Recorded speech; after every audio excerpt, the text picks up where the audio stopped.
අද දේශනාවේ මාතෘකාව වන්නේ මෑණියන් තුලින් ගැලවීමේ මෙහෙවරය යන මේ මාතෘකාව යටතේ අපි එක්ව දෙවියන් වහන්සේගේ වචනය අධ්‍යයනය කරමු. එවැගේම මේ මාතෘකාව අධ්‍යයනය කරමින් අපි නැවත වරක් සත්‍ය ගැන අප විසින්ම මතක් කර ගනිමින් මේ ලෝකයේ මනුෂ්‍යයන් නොදන්නා වූ සත්‍යය සහ ඒ සත්‍යය සාතන් විසින් මේ කාලේ නැවත නැවතත් එළිදරව් වීමෙන් වළක්වා සිටින්නේ මනුෂ්‍ය වර්ගයාට ආලෝකය නැවතත් පැමිණිය හැකි එකම මඟ මේ සත්‍යය නිසයි. දෙවියන් වහන්සේ ආලෝකය කියා 1 යොහන් පරිච්ඡේදයේ ලියා තිබෙනවා. ඒ නිසා ආලෝකය තවත් බැබලිය යුතුයි. අන්ධකාරයේ වේගය අතුරුදහන් වී සත්‍යයට නැවත හැරී එන්නා වූ ආලෝකයේ පුත්‍රයන්ට දීප්තිමත් මාර්ගය විවරවන්නේ එවිට පමණයි. ඒ නිසා මේ වෙලාවේ අපි නැවත වරක් මෑණියන් තුලින් ගැලවීමේ මෙහෙවරය ගැන සිහි කරගන්නා වූ වේලාවක් කරගනිමු. මේ ලෝකයේ ජීවනය මෑණියන් තුලින් ඉපදෙනවා. ඒ ගැන සැකයක් නැහැ. මේ සියලු ජීවීන් එක හා සමානයි කියා කියන්න පුළුවන්. මව නොමැතිව ජීවිතයක් උපදින්නේ නැහැ. උප්පත්ති පොතේ 3 වන පරිච්ඡේදයේ වේදනාව සහිත දරුවන් වදනීය කියා ඒවට දෙවියන් වහන්සේ පැවසුවේ ඒ නිසයි. ඒ වගේම ආදම්ටත් නුඹේ ජීවිතයේ සිළු දවස්වලම නුඹ වෙහෙසින් යුක්තව එයින් කන්නේහි කියා දෙවියන් වහන්සේ කිව්වා. ඔහුගේ පවුල වේදනාකාරීව වෙහෙසින් යුක්තව වැඩ කරමින් රැක ගැනීම ආදම්ගේ මෙහෙවරයයි. ඒ වගේම තම දරුවන්ට උපත ලබා දීම ඒවට පැමිණෙනා වූ මෙහෙවරයයි. උප්පත්ති 3 වෙනි පරිච්ඡේදයේ සිටම දෙවියන් වහන්සේ ආදම් සහ ඒවට ඔවුන්ගේ වේදනාකාරී කාර්යයන් ලබා දෙන බවට අපිට දකින්න පුළුවන්. එහෙමනම් ආදම් සහ ඒවගේ ඉතිහාසය ගැන බයිබලයේ විස්තරාත්මකව විස්තර කළේ ඇයි? අපි රෝමපතට අනුව ආදම් තුලින් නිරූපණය වෙන්නේ කවුද? මතු පැමිණෙනා ක්‍රිස්තුස් වහන්සේව අප දැන ගැනීම සඳහා ආදම් සහ ඒව ගැන තේරුම් ගත යුතු වෙනවා. වේදනාව විඳින්මින් දරුවන් වදන්න කියා දෙවියන් වහන්සේ ආදම්ට නෙමෙයි. උන්වහන්සේ අපහසුව සහ වේදනාකාරී ගැබ් ගැනීමේ මෙහෙවරය ලබා දුන්නේ ඒවටයි. මේ තුලින් සදාකාල ජීවනය ලබා දීමේ සියලු කාර්ය ස්වර්ගීය මෑණියන් ලෙස පෙන්වා දෙන ඒව ඉටු කරන බව අපිට තේරුම් ගන්න පුළුවන්. අපි මේ සියලු දේම එකට එකතු කර බැලීමෙන් මෑණියන් තුලින් ගැලවීමේ කාර්ය සිදු විය යුතුයි කියා අපිට තේරුම් ගන්න පුළුවන්. මෑණියන් විශ්වාස නොකරන අයට ඇගේ ගැලවීමේ කාර්ය බලපාන්නේ නැති බව බයිබලය තුලින් අපිට තහවුරු කරගන්න පුළුවන්. මේ සියලු දේ ගැන අපි බයිබලයෙන් සොයා බලමු. උප්පත්ති 3:16ට යමු. උන්වහන්සේ ඉස්ත්‍රියට කතා කොට නුඹේ ශෝකය හා ගැබ් ගැනීමේ බොහෝ සෙයින් වැඩි කරන්නෙමි. නුඹ වේදනාව සහිතව මොකක්ද? දරුවන් වදන්නීය. දෙවියන් වහන්සේ විසින් ගැබ් ගැනීමේ භූමිකාව ආදම්ට නොව ඒවට ලබා දුන්නා. මේ භූමිකාවට මහත් වේදනාවක්ද නියම කළා. උප්පත්ති 3:20ට අපි යමු. මනුෂ්‍යයා තමාගේ භාර්යාව මොකක්ද? ජීවමාන සියල්ලන්ගේ මව්. හේන් ඈට මොකක්ද? ඒවය නම තැබිය. ඔබ හොඳින් දන්නා පරිදි ඒව තේරුම වන්නේ ජීවනයයි. ආදම ඔහුගේ භාර්යාවට ඒව කියලා නම් කළා. ඒ වගේම ජීවමාන සියල්ලන්ගේ මව් බවත් සටහන් කළා. උප්පත්ති පොතේ සියලු ඉතිහාසය ක්‍රිස්තුස් වහන්සේ සියලු මනුෂ්‍ය වර්ගයාට අනාගතයේදී ජීවනයේ මිදීම ලබා දෙන්නේ කොහොමද කියා පෙන්වා දෙනවා. ගැලවීමේ කරුණ උප්පත්ති පොතේ දෙවියන් වහන්සේ ඇතුළත් කළා. රෝම 5 වෙනි පරිච්ඡේදයට යමු. රෝම 5:14 වචනේ බලමු. එසේ වී නමුත් ආදම් පටන් මෝසස් දක්වා ආදම්ගේ වර්ධ කිරීමේ ආකාරයෙන් පව් නොකළොවුන් කෙරෙහි පවා මරණය රජකම් කළේය. ඒ ආදම් වනයි කාගේ ආදර්ශයක්ද? එන්නව තැනැත්තාන් වහන්සේ කවුද? ක්‍රිස්තුස් වහන්සේ ලෙස පෙනී සිටිනවා. ආදම් ක්‍රිස්තුස් වහන්සේ ලෙස පෙනී සිටිනවා. එහෙමනම් ආදම්ගේ භාර්යාවන ඒව කොහොමද? ඒ වගේ නිරූපය කරන්නේ කාවද? ඒ වගේ ක්‍රිස්තුස් වහන්සේගේ ආත්මික භාර්යාව ලෙස. ඇය එලිදරව් පොතේ 19, 21 සහ 22 යන පරිච්ඡේදයන් වල පෙනී සිටිනවා. බැටළු පැටවන්ගේ භාර්යාව ලෙස. උප්පත්ති 3 වෙනි පරිච්ඡේදය තුලින් දෙවියන් වහන්සේ අපිට පෙන්වා දෙන්නේ මොකක්ද? අවසාන කාලයේ ආත්මික උපත ලබා දීමට වේදනාව විඳින අපගේ මෑණියන්ව උන්වහන්සේ අපට පෙන්වා දෙනවා. බයිබලයේ ඉගැන්වීම් තුලින් ගැලීමේ සීලු කාර්යයන් අපගේ මෑණියන් මගින් ඉටුවෙන බව තහවුරු කර ගන්න පුළුවන්. ගලති 4 වෙනි පරිච්ඡේදයේ 26 වෙනි වචනේ බලමු. නමුත් ඉහළ තිබෙන යෙරුසලම නිදහසය. ඇය කවුද? උප්පත්ති 3 වෙනි පරිච්ඡේදයේ ඒ වගේ නිරූපණය වන්නේ කාවද? ඇය ජීවමාන සියල්ලන්ගේ මව්. ගලති 4:26 එය නැවත වාතා තහවුරු කිරීම සඳහා එකම දේ දෙවියන් වහන්සේ ආත්මිකව සදාහන් කර තිබෙනවා. නමුත් ඉහළ තිබෙන යෙරුසලම නිදහස ඈපගේ මව්ය. මක් නිසාද දරුවන් බිහි නොකරන වද තැනැත්තිය ප්‍රීතිව බිහි කරන වේදනා නොවිදින තැනැත්තිය ශබ්ද නගා මොරගස. මක් නිසාද පුරුෂය ඇති තැනැතියට වඩා අත්හැන ලැබු තැනැත්තියට දරුවෝ බොහෝ ලියා තිබේ. ඉදින් සහෝදරයනි, ඊසාක් මෙන් අපිත් පොරොන්දුවේ දරුවෝය. නමුත් මාංශාකාරයෙන් උපන් තැනැත්තා ආත්මයන කර්ණ කොටක උපන් තැනැත්තාට එකල්ලි පීඩා කළා සෙලෙම දැනුත් වන්නේ. එසේ වී නමුත් ලීවිල්ලේ කුමක් කියා තිබෙද?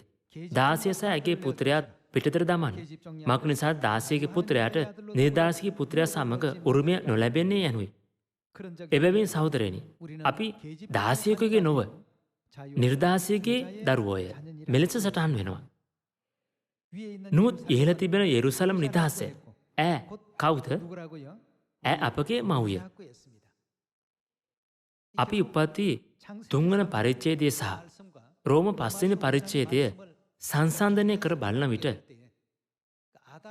ආදම් ක්‍රිස්තුස් වහන්සේ නිරූපණය කරනවා. ඒ වගේම එළිදරව් 19, 21 සහ 22 වෙනි පරිච්ඡේදයන් වලින් බැටළු පැටවන්ගේ භාර්යාව ක්‍රිස්තුස් වහන්සේගේ භාර්යාව ලෙසත් ආදම්ගේ භාර්යාව තුලින් අපගේ මෑණියන් පෙන්වා දෙන බව අපිට දැනගන්න පුළුවන්. ඒව උප්පත්ති පොතේ ආදම්ගේ භාර්යාව ලෙස පෙනී සිටිනවාසේම ජීවමාන සියල්ලන්ගේම මව් බවටත් පත් වුණා. අපගේ ආත්මික සදාකාල මෑණියන් මේ පොළොවේ ජීවනය ලබා දෙන්නා වූ සාතයක් ලෙස පැවතෙනවා. අපිට මේක ඡායාව වන උප්පත්ති පොතෙනුත් සත්‍යතාව වන එළිදරව් පොතෙනුත් තහවුරු කරගන්න පුළුවන්.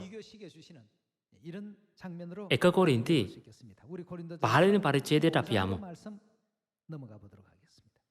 15 වෙනි පරිච්ඡේදයේ 45 වෙනි පදය. එසේම පළවෙනි මනුෂ්‍යයා වූ ආදම් කුමක් බවට පත් වෙනවද? ජීවමාන ප්‍රාණයක් උණේ ලියා තිබේ. අන්තිම ආදම් ජීවමාන ආත්මයක් විය. අපි උඩ 44 වෙනි පදයේ බලනවා නම් පොළවේ අපගේ ස්වභාවික ශරීරයත් ස්වර්ගයේ අපේ ආත්මික ශරීරයත් දෙවියන් වහන්සේ විසින් සසදමින් විස්තර කරමින් ඉන්නවා. අපි 44 වෙනි පදයේ නැවත බලමු. ස්වභාවික ශරීරයක් වපුරුම් ලැබේ. මොන වගේ ශරීරයක් ලෙස නැගිටිනවද? ආත්මික ශරීරයක් ලෙස. දිරයන ස්වභාවික ශරීරය සහ නොදිනන ආත්මික ශරීරයේ අතර ඇති වෙනස දෙවියන් වහන්සේ පෙන්වා දෙනවා. ආත්මික ශරීරයක්ව නැගිටිනු ලැබේ. ස්වභාවික ශරීරයක් තිබේ නම් තවත් මොකක් තිබෙනවද? ආත්මික ලෝකයේ දේවදූතයන් ආකාරය. අපිට ආත්මික ශරීරයක් තිබෙන බව පවසනවා. එසේම පළවෙනි මනුෂ්‍යයා වූ ආදම් ජීවමාන ප්‍රාණයක් උණේ ලියා තිබේ. අන්තිම ආදම් ජීවනදායක ආත්මයක් විය. 46 වෙනි පදය. එසේ වී නමුත් ප්‍රථම වන්නේ ආත්මිකයක නොව මෙලෙස සටහන් වෙනවා. මාංශවත්ව ඉපදුන ආදම් ආත්මික මනුෂ්‍යයෙක් නොව ස්වභාවික මනුෂ්‍යයෙක්. ඊට පසුව අන්තිම ආදම් මොන වගේ පැවැත්මක්ද? ජීවන දායක ආත්මයක්. 47 වෙනි පදයේ පවසන්නේ පළවෙනි මනුෂ්‍යයා ආදම් භූමිකයන්නේ. භූමිකය. දෙවෙනි මනුෂ්‍යයා අන්තිම ආදම් ස්වර්ගයන්නේ. භූමික තැනැත්තා යම්සේද භූමිකයොත් එසේමය. ස්වර්ගික තැනැත්තා යම්සේද ස්වර්ගිකයොත් එසේමය. අපි භූමික තැනැත්තාගේ රූපය දැරුවාසේම කාගේ රූපය දරනවද?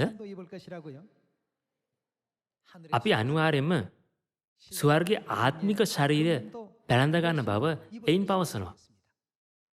පළවෙනි මනුෂ්‍යයා වූ ආදම් ජීවමාන ප්‍රාණයක් වුණා. ඒ වගේම දැන් අපි තේරුම්ගත් අන්තිම ආදම් මනුෂ්‍ය වර්ගයාව ගලවාලීම සඳහා වූ ආත්මයක්.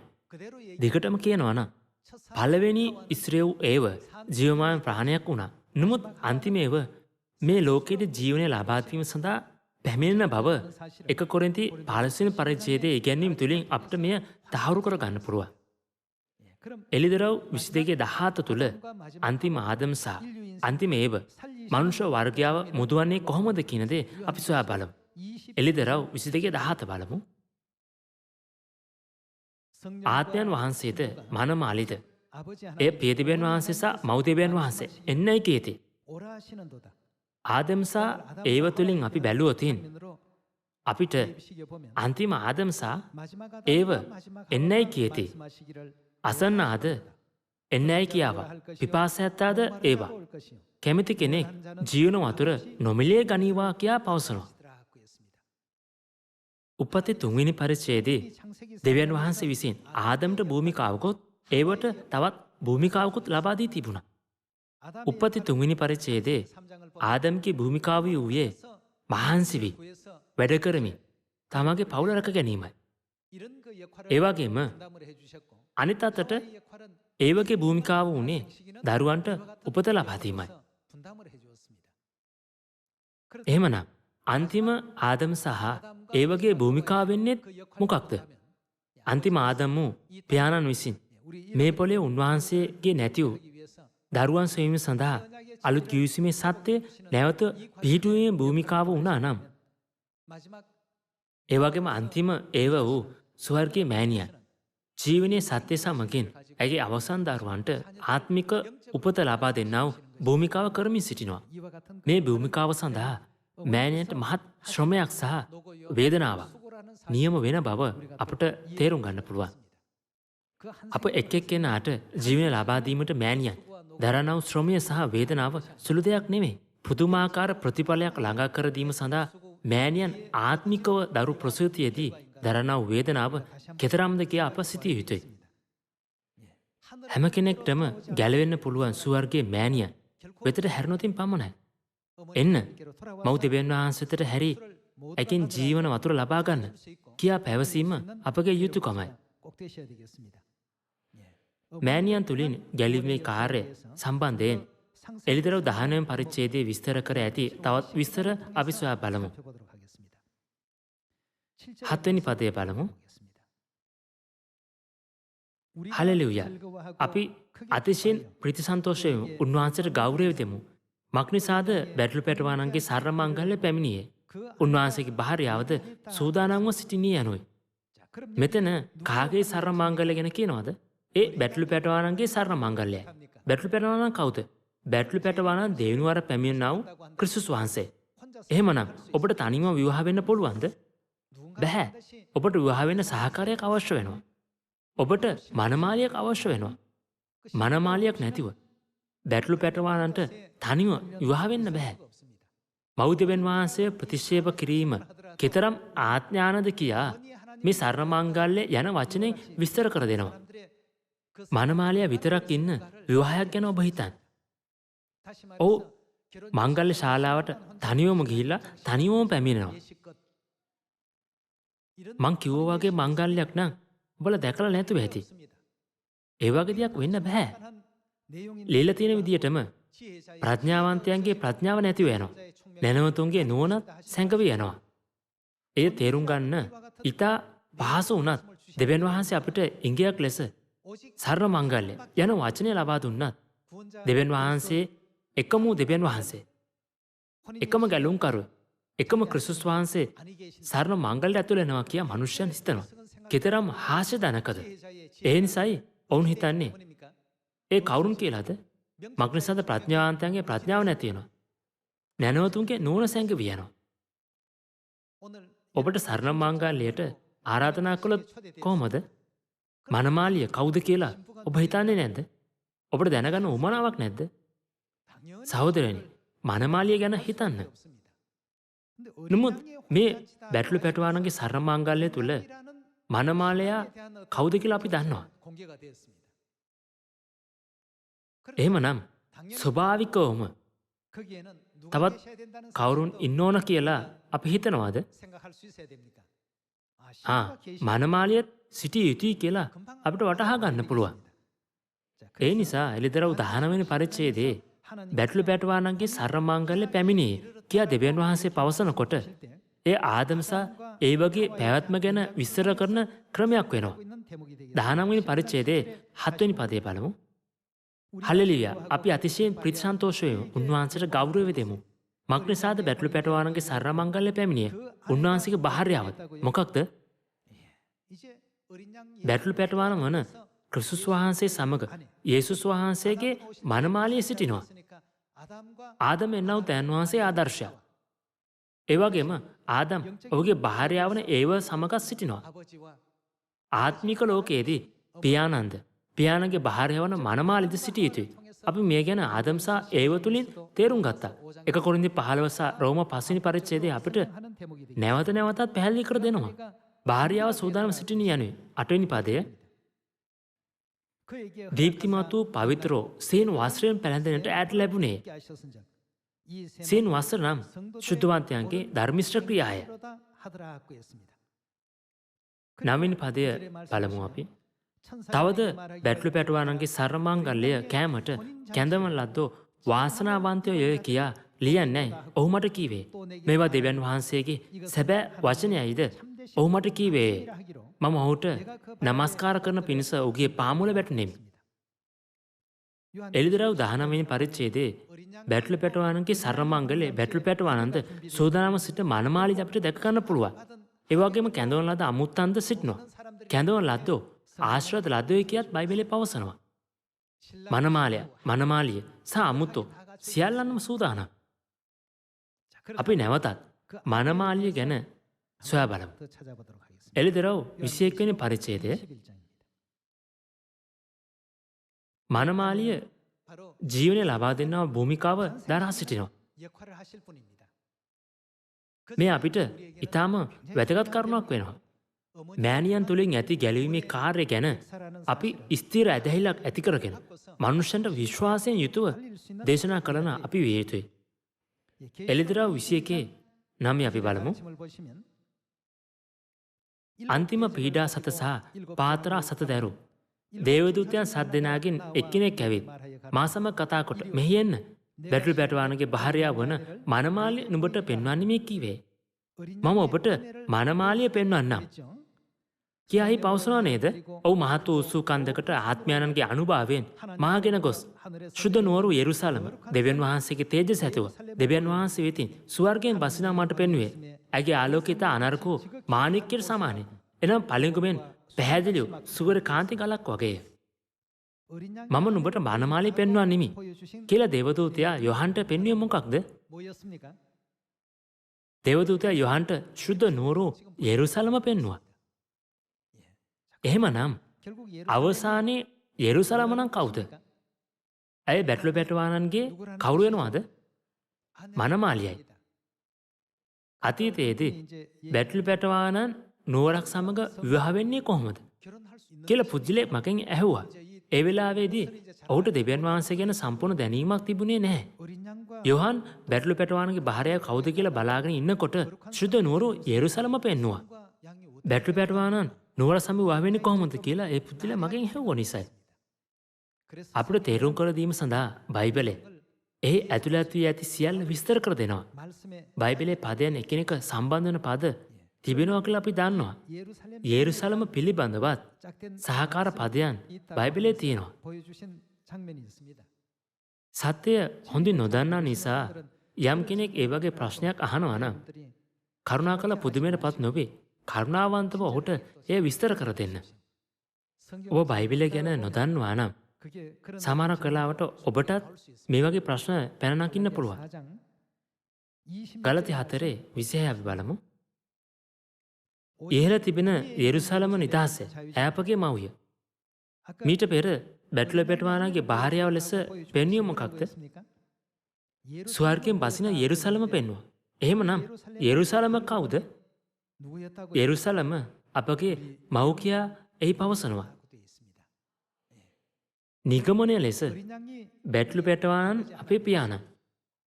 ඒ වගේම යෙරුසලම අන්තිම ඒවට සැසඳූ විට මනමාලිය නම් අපගේ මෑණියන් බවට පත් වෙනවා. ඉහළ තිබෙන යෙරුසලම නිදහස් ඈ අපගේ මව්ය. අපි මේ පදේ දැක්ක වගේ අපගේ මෑණියන් නිදහස් බව බයිබලය අපිට පැහැදිලිවම පවසනවා.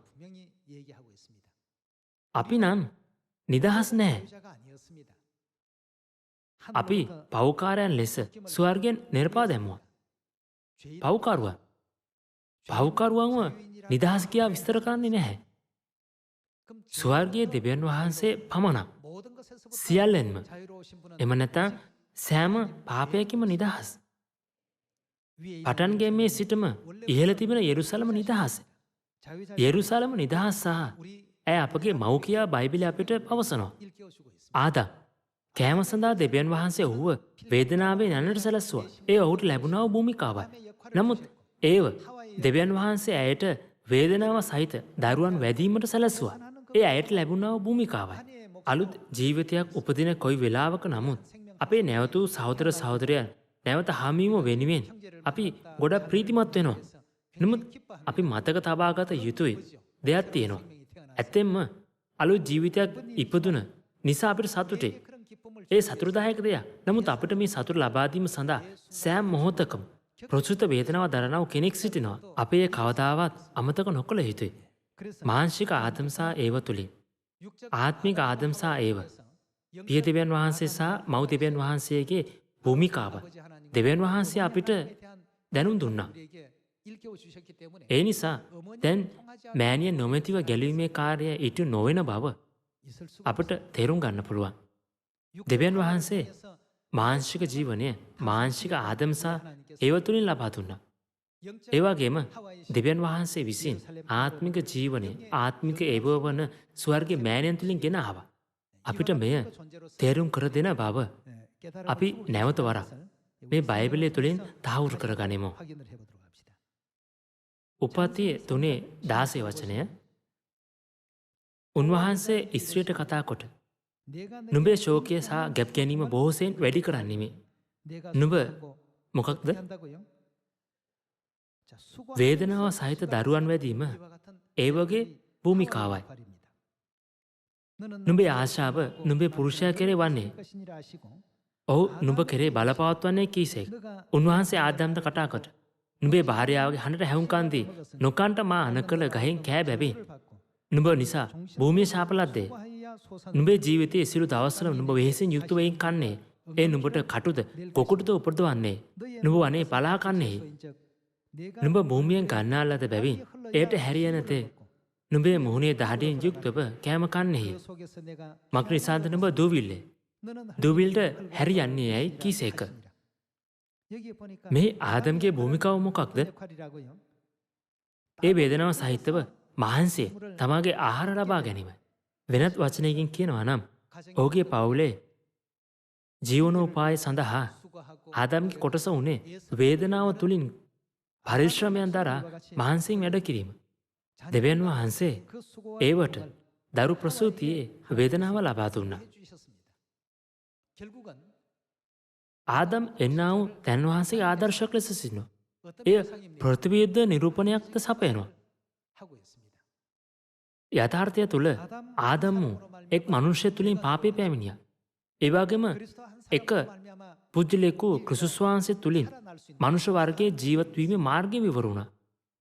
ආදම් ලෝකයට මරණය රැගෙන ආවා. ඒ වගේම ආදන් නිරූපණය කරන ක්‍රිස්තුස් වහන්සේ මුළු ලෝකයට ජීවනය බෙදා දෙනවා. ඒ වගේම ප්‍රතිවිරුද්ධ නිරූපණය මේ අදාළ වී තිබෙනවා. ඒ වගේම අපිට නැවත වරක් ඒ බයිබලය තුලින් තහවුරු කරගන්නත් පුළුවන්. උප්පත්ති පොතේ ආදම් සහ ඒවට විවිධ වූ භූමිකාවන් දී තිබෙනවා වගේ ශුද්ධාත්මයන් දෙවියන් වහන්සේ සහ මනමාලිය වූ මව්දෙවියන් වහන්සේට විවිධ වූ භූමිකාවන් තිබෙනවා. අපේ ජීවනය ලබා දෙන්නා වූ සීළු අවසන් කාර්යයක්ම මව්දෙවියන් වහන්සේ වෙහෙසව සහ පරිශ්‍රමය තුලයි. ස්වර්ගීය මෑණියන්ගේ කාර්ය තුලින් ආත්මික දොරටුව එකින් එක විවර වෙනවා. අපි පළදැරුවා හෝ පසුතැවිලි වී එක ආත්මයක් සත්‍යයට නැවත පැමිණියා කියානම් අපි කියනවා. ඇත්තෙන්ම ඒ අපගේ කාර්යය සහ මනුෂ්‍යයන්ට දෙවියන් වහන්සේ වචන දේශනා කිරීමේ භූමිකාවයි. කොහොම නමුත් ආත්මික ලෝකයේ සැබවින්ම විශාල දොරටු විවර වන තුරුම දෙවියන් වහන්සේ යන්නා වූ සියලු කාර්යයන් සහ පරිශ්‍රමයන් තිබෙනවා. ඒ මෑණියන්ගේ ප්‍රසූත වේදනාව සහ පරිශ්‍රමයන් තුලින් ජීවනයේ දොරටුව එකින් එක විවෘත වෙනවා. මනුෂ්‍යයා සත්‍ය අසා පසුතැවිලි වෙනවා. අපි 10 වතාවක් 20 වතාවක් දේශනා කළත් මනුෂ්‍යයන් සත්‍යයට ඇහුම්කන් දෙන්නේ නැහැ. සමහර කලාවට අපි එන්න කියන නිසා ඔවුන් සභාවට එනවා. සභාවට බලලා ඔවුන් කඳුළු හලනවා. මට මේ සභාවට එන්න පුළුවන්ද කියලා අහනවා. පසුතැවිල්ලේ මේ සෑම කාර්යයක් මිතා ලේසියෙන් සිදුවෙනවා වගේ පේනවා. නමුත් යථාර්ථය නම් මෑණිය නිරහරව යාත්නා කරමින් ඇගේ දරුවන් මහන්සි දේශනා කරන විට අප වෙනුවෙන් බොහෝ පරිශ්‍රමයන් දරනවා. මෙලෙසයි ආත්මික ජීවිතයේ දොරටු එකින් එක විවර වී අපගේ සියොන් සමාජිකයන් මේ දවස් සත්‍යයට ගලා එන්නේ. අපගේ ගැලවීම මෑණියන් තුලින් ඉටු වෙන්නේ.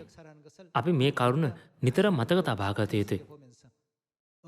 අලංකාර සහ වටිනා පළ තවත් දරන්නට මෑණියන් කෙරේ ඇති ධර්මිෂ්ඨ ඇදහිල්ලෙන් මෑණියන්ගෙන් තවත් ආශිර්වාද අපි අය දෙමු.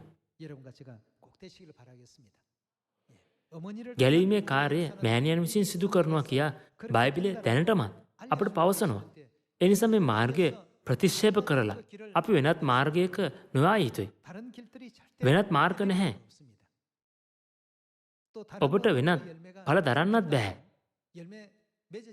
ඔබ වෙනත් ඵල දැරුවත් ඒ ඊටමත් ඉක්මනින් වැටෙනවා. ඒ මැලවි අවසානයේ වැටලා යනවා. උනන්දුවෙන් දේශනා කර ඵල දරන් මහත් පරිශ්‍රමයක් දරා අලුයමටත් රාත්‍රියේ යාඥා වේලාවටත් යාඥාවන් පුද කරන අප දෙස මෑණියන් බලා සිටිනවා. මේ සියලු පරිශ්‍රමයන් දරන්නා අප දෙස බලමින් පියාණන් සහ මෑණියන් අපට තවත් ඵල එකතු කර දීමට තවත් උනන්දු වෙනවා. මෑණියන් ගැලීමේ කාර්යය තුලින් පමණක් අපිට ඵල දරන්න හැකි වෙනවා. මම මගේ අත මෙහෙම තිබ්බොතින් ඒ ඇටි මගේ හෙවණැල්ල ඇති වෙනවා. මම මගේ අත ගත්තොත් මට තවත් මගේ හෙවණැල්ල තව පේන්නේ නැහැ. එහා සමානම අපි පියාණන් සහ මෑණියන් තුල ධර්මිෂ්ඨ ඇදහිල්ලක් ලබා ගත යුතුයි. අපේ ඇදහිලි ජීවිතයේ ඒ වගේ ඇදහිල්ලකින් පටන් ගන්න පුළුවන් නම් අපේ නිෂ්ඵල පරිශ්‍රමයන් නොවන බොහෝ ඵල දරන්න අපිට හැකි වෙනවා. සත්‍යතාවය නැතිව තමන්ගේ ශ්‍රමයෙන් වැඩ කරන්න උත්සාහ කරන මනුෂ්‍යයන් සෙවණාල සමග පමණක් වැඩ කරන්න උත්සාහ කරන අය වගේ. අපේ ශක්තිය සහ ශ්‍රමය අනිවාර්යයෙන්ම අවශ්‍යයි. මගේ ශ්‍රමය වුණත් කෙනෙකුගේ සිත පොළඹවන්නේ අපගේ පියාණන් සහ මෑණියන් බව අප අමතක නොකරමු. පියාණන් සහ මෑණියන් පොළඹවන විට ජීවිතයක් උපත ලබනවා. මේ දේ සිතේ සටහන් කරගෙන මෑණියන් තුලින් ගැලීමේ මෙහෙවර යන වචනය ලැබමින් අප සියලු දෙනාම සුභාරංචි දේශනා කිරීමේ කොටස්කරුවන් වේ කියා මා සිතනවා. අද දෙහි මේ වචනය අවසන් කරනවා. ස්තුතියි.